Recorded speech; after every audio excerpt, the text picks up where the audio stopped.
Lai ieietu jaunajā gadā ar tādu svaigu un tīru enerģiju, ir nedaudz jāpagriež galvu uz atpakaļ un jānovērtē iepriekšējais gads. Un šodien mēs runāsim par to, kādas bija konkrēti tavas 2025. gada patiesās mācības.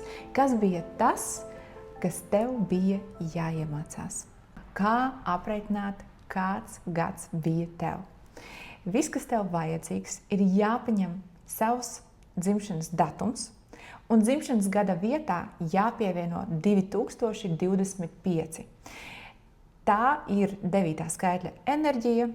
Mans dzimšanas datums ir 17. augusts. Tas nozīmē, ka es ņemu 17 plus 8 plus 9 un saskaitu visu kopā. Ja jums sanāk divciparu skaitlis, kā tas bija arī manā gadījumā, tad mēs atkal to saskaitam un novienādojam uz viencipara skaitli. Personīgi man pagājušo gadu sanāca 7. skaitļa enerģija. Es to ļoti izjūtu. Interesanti, kā būs ar tevim. Skatāmies atšifrējumu. Ja tev sanāca skaitlis 1, tad tas nozīmē, ka tev bija svarīgi ieklausīties sevī, saprast, kas ir tas, ko tu patiesībā vēlies. Tāpat arī atbrīvoties no kaut kādiem svešiem scenārijiem, iemācīties pateikt nē tam, kas tevi neuzrunā, tam, kur tu nevēlies būt. Un, protams, globāli novērtēt arī visu to, kas tev jau ir dots.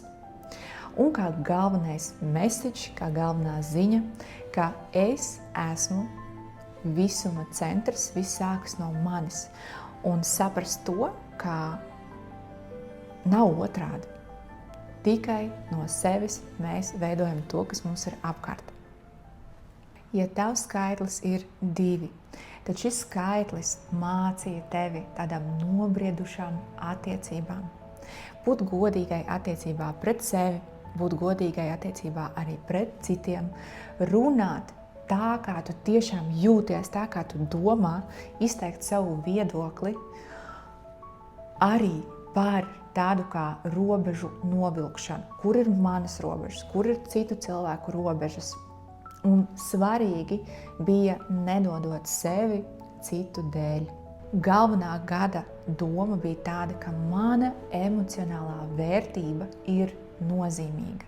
Bet ja tavs skaitlis bija 3, tas nozīmē, ka šajā gadā tev vajadzēja iemācīties būt savā radošumā, būt redzamai, izpaust sevi, savus talantus, nebaidīties no tā, ko domās par tevi citi, nesalīdzināt sevi ar citiem cilvēkiem. Vēl viena svarīga lieta bija iemācīties parādīt sevi caur rūpēm, kā mammai, kā sievai, un tajā visā pašā laikā parādīt sevi kā lielisku vadītāju tajā, ar ko tu nodarbojies. Bet, ja tavs skaitlis bija 4, tas nozīmē, ka tev vajadzēja iemācīties stabilitāti, struktūru, izveidot savu sistēmu, saprast un ieviest kārtību savās lietās, izveidot pamatus savai dzīvei, pārstāt dzīvot kaut kādā haosā un noteikti sekot arī savai veselībai, jo varēja nākt dažādi pārbaudījumi. Un galvenā šī gada doma bija, ka disciplīna tas nav nekāds spiediens, bet tā patiesībā ir brīvība. Ja tev sanāca skaitlis 5, tas nozīmē, ka tev vajadzēja iemācīties būt brīvai, nepazaudējot sevi, izvēlēties savu brīvību, kāda tā ir, nebēgt no lietām, bet iemācīties izvēlēties starp tām, uzņemties atbildību, mēģināt jauno, bet neizārtot veco, uzlabot sevi, saglabājot savu unikalitāti, autentiskumu, savu personību. Galvenā gada mācība šeit izklausās šādi. Pārmaiņas ved uz priekšu, nevis pa riņķi. Bet, ja tavs skaitlis bija 6, tad tas nozīmē, ka tev vajadzēja ļoti sekot tam, lai tev būtu kvalitatīvas rūpes par sevi. Principā tev vajadzēja patiešām no sirds iemācīties mīlēt sevi, mīlēt citus Un tajā pašā laikā, kad mēs mīlam citus, nepazaudēt sevi, neupurēt sevi dēļ citiem.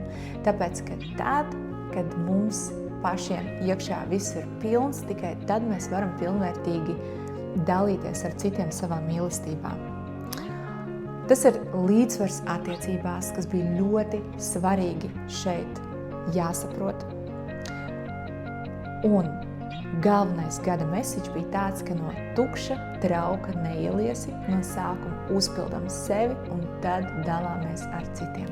Tavs skaitlis bija 7. Tas nozīmē, ka tev šis gads bija domāts kopsumā, lai tā sabremzētos, saprastu, kas patiešām ir tavas vērtības, būt šeit un tagad, pārstāt skriet pēc kaut kādiem panākumiem.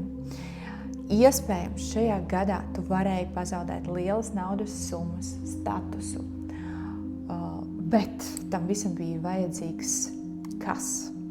Lai tu sabremzētos un saprastu savus patiesos nodomus un iemācīties arī netaisīt paniku, tad, kad viss neiet kā pa diedziņu, būt godīgai savos nodomos. Un šis gads varēja arī atnest ļoti daudz ceļojumu, vietas maiņu, un tāds ļoti varēja būt transformējošs tiešām gads. Kas arī manā gadījumā bija tāds. Galvenā gada mācība 7. enerģijai bija: es pati zinu, kā tikt ar visu galā, man viss izdosies un viss būs labi. Kā šodien saulīte mūs lutina. Vienu brīdi ir saule, vienu brīdi ir putenis, vienu brīdi ir atkal sniegs un tā uz riņķi. Tas ir kosmiski. 8. enerģija. Ko mums tā mācīja?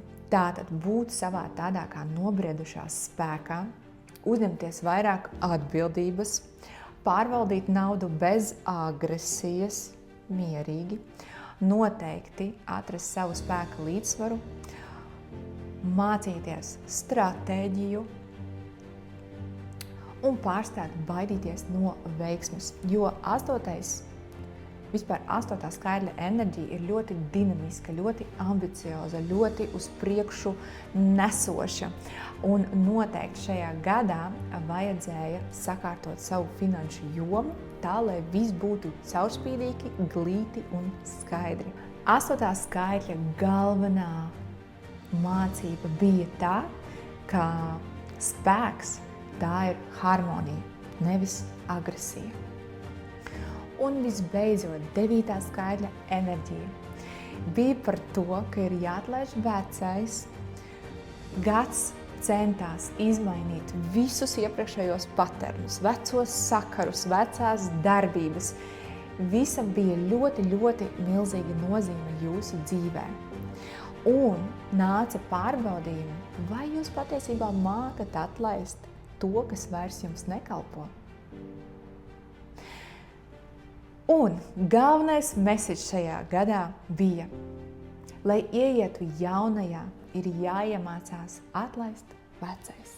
Man būs ļoti patīkami, ja tu piespiedīsi šim postam like, noteikti arī piesako, jo es dalīšos vēl ar daudz interesantām lietām. Kopsumā, lai jaunais gads nāk jums veiksmīgs, dinamisks, skaists, bet tajā pašā laikā tādā superīgā sievišķajā līdzsvarā. Un es esmu pārliecināta, ja jūs teiksiet visām lietām jā, visam jaunajam jā, jums noteikti viss izdosies uz 110%.